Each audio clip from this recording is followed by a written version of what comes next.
Olá meus amigos, sejam todos muito bem-vindos a mais um vídeo aqui do canal. Será que você tem alguma veia entupida? Quais são os sintomas de quem tem veia entupida?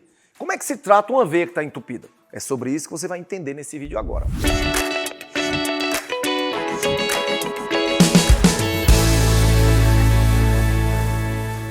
Sistema circulatório, pulmão e hábitos de vida. Isso é um tripé que, se você não cuidar, vai trazer doenças sérias. E o pior, algumas delas vão se manifestando devagarinho, de maneira silenciosa. E quando você menos espera, tá lá na mesa de cirurgia. Saibam que as doenças cardiovasculares, ou seja, aquelas que atingem o coração e os vasos, ainda ocupam o primeiro lugar na lista da causa de mortes no mundo e no Brasil.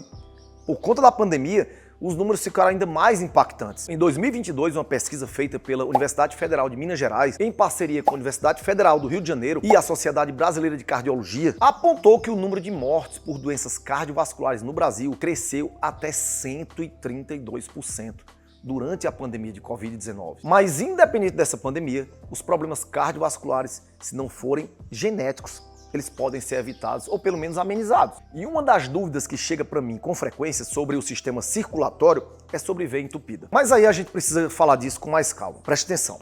Os problemas cardiovasculares são complexos, porque nem todo sintoma que se apresenta está relacionado a uma doença específica. Os sintomas de uma veia, de uma artéria entupida, eles podem significar outras coisas.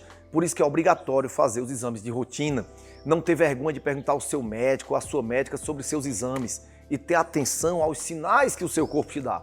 Porque ao longo da sua vida, ele está te mostrando e você não está prestando atenção. Mas primeiro a gente precisa entender o seguinte, como é que esse sistema cardiovascular, que é tão importante, funciona? Nosso coração é uma bomba que espalha o sangue pelo corpo da seguinte forma. As veias, elas trazem o sangue com as impurezas para o coração. Aí o coração manda esse sangue, que está sujo, para os pulmões e lá vai ser limpo, vai ser oxigenado.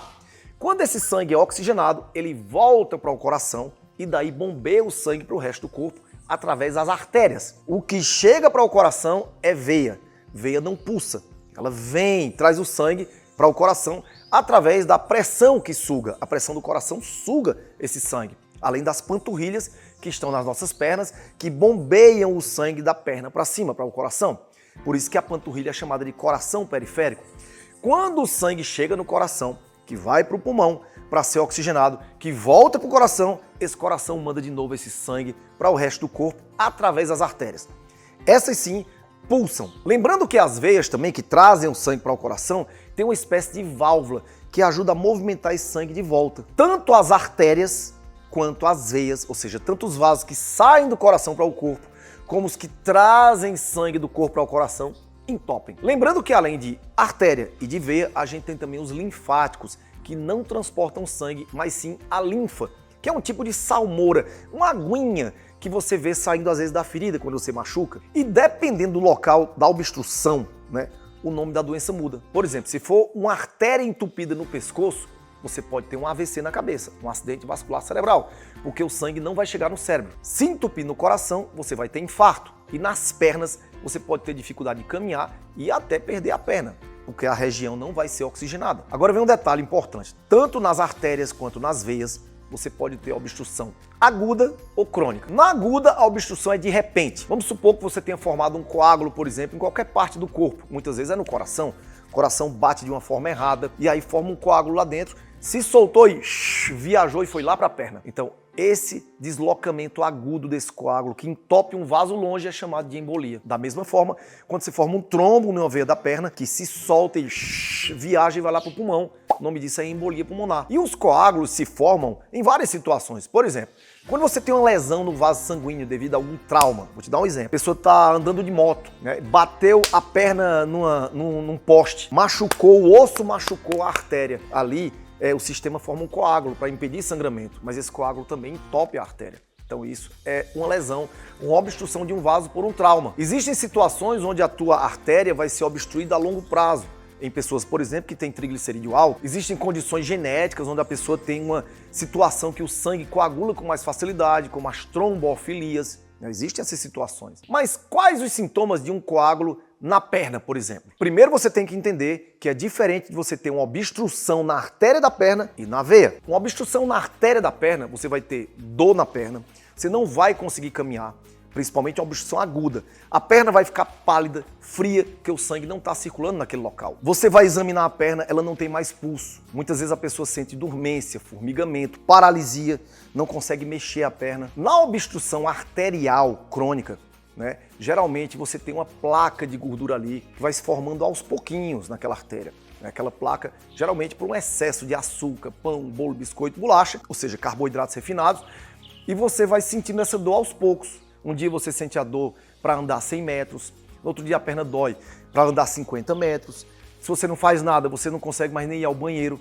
Geralmente isso acontece em pessoas diabéticas, pessoas que têm pressão alta, como eu falei para vocês, com triglicerídeos altos, fumantes. Essas pessoas têm uma grande chance de serem alvo de obstruções crônicas, por razões óbvias. Além disso, o sedentarismo não permite que você melhore o fluxo sanguíneo do teu corpo. O cigarro inflama as artérias e é um dos maiores vilões no processo de obstrução arterial. Mas é importante vocês entenderem qual é a característica da dor da obstrução arterial crônica. A gente chama de claudicação. O que é claudicação? É aquela dor que você vai andando, dói, aí você para, melhora, aí você anda, dói e para. É assim.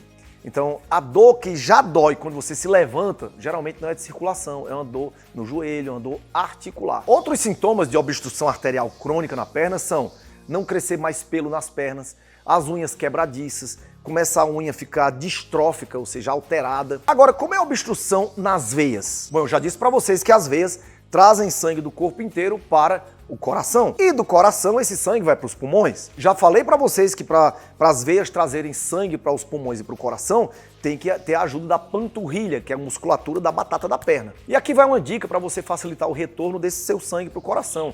Não fique muito tempo sentado não, nem muito tempo em pé também. Movimente, se está sentado muito tempo, se levanta. Está em pé muito tempo, senta. Se você costuma treinar, dê atenção aos exercícios para essa parte da perna, para a panturrilha. Não foque apenas em deixar as coxas grossas, a bunda grossa, não, a panturrilha. Canso de ver aqueles caras fisiculturistas chamados fisiculturistas de janela, que o cara só fica na janela, todo fortão, quando sai as perninhas, ou então fisiculturista de praia, só fica dentro d'água aqui, ó. Só aparece aqui daqui para cima. Quando a veia fica entupida, o sangue não consegue voltar para o coração e aí sua perna incha. Nesses casos é muito difícil as duas pernas incharem. Quando isso acontece, geralmente não é por problema vascular. Geralmente é um problema renal, ou na tireoide, ou algum problema no coração mesmo. E esse sangue parado na veia, geralmente é chamado de trombo.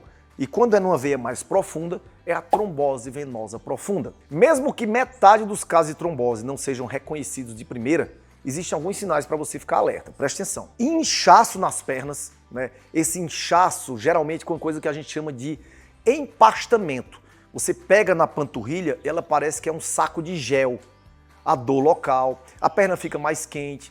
E quando você dobra o pé para cima, dói muito a batata da perna. É o que a gente chama de sinal de Romans positivo. E independente da idade, qualquer um pode ter trombose. Porém, algumas condições a mais favorecem o aparecimento de coágulos, como gravidez, sedentarismo, desidratação, profissões que trabalham muito tempo em pé ou muito tempo sentado, como professor, enfermeira, motorista de carro grande, de ônibus, de caminhão, cirurgião que fica muito tempo em pé na cirurgia, fumante, obeso, pessoas que usam anticoncepcional. Aí você diz, mas Dayan, aquelas varizes grossas podem ser sinal de trombose? Não. As varizes são veias dilatadas. Elas se dilatam por uma questão de refluxo. O sangue está voltando. O sangue volta porque às vezes não estão conseguindo levar direito o sangue para o coração. Muitas vezes é uma falha nas válvulas venosas que fazem esse retorno. Não tem nada a ver com trombose. Agora, pessoas com varizes têm uma chance a mais de ter mais trombose. E para dar o diagnóstico de trombose, tanto arterial como venosa, você pode usar um exame chamado ultrassonografia Doppler, que pode ser arterial ou pode ser venoso, que vai analisar como é que está o fluxo do seu sangue. Então, recapitulando, para você saber se o teu problema de obstrução é arterial ou venoso, no arterial é dor súbita na perna, palidez, dificuldade de movimento, resfriamento e não tem pulso. Agora, se os sintomas forem inchaço, dor quando palpa a panturrilha, empastamento, se você tem uma perna pesada, grossa, aí talvez seja trombose venosa. O inchaço na perna é uma característica marcante para você achar que é uma trombose venosa. Quanto mais rápido você fizer o diagnóstico, melhor. E aqui vão algumas dicas de alimentação para você melhorar a sua circulação sanguínea e prevenir a formação de coágulo. Para isso é importante e é recomendável que você consuma alimentos ricos em vitamina C, D,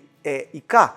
já que essas vitaminas ajudam no processo de anticoagulação, ou seja, de afinar o sangue. Uma coisa importante também é evitar alimentos industrializados e ricos em gorduras trans. Atenção ao consumo diário de sal, né? O recomendável é que você consuma ali em torno de no máximo 5 gramas e prefira o sal rosa ou o sal integral, sal marinho, o sal lá de Mossoró, e evite açúcar. Alguns alimentos como aveia, abacate, azeite de oliva extra virgem, castanhas, frutas vermelhas, vegetais, linhaça, feijão e tomate são excelentes para a saúde do coração. Fazer o uso do suplemento ômega 3 é uma boa dica, porque ele é um potente antioxidante e ele faz uma faxina no sistema circulatório e ajuda a evitar que essas placas se formem. Eu já te aconselho a procurar um ômega 3 de qualidade. Eu vou deixar o link aqui da nossa loja da Vita Science aqui embaixo para você poder adquirir o seu. Mas olha, preste atenção, para evitar esses problemas nas artérias e nas veias, é muito importante que você faça o seguinte: se alimente bem, coma muitas folhas,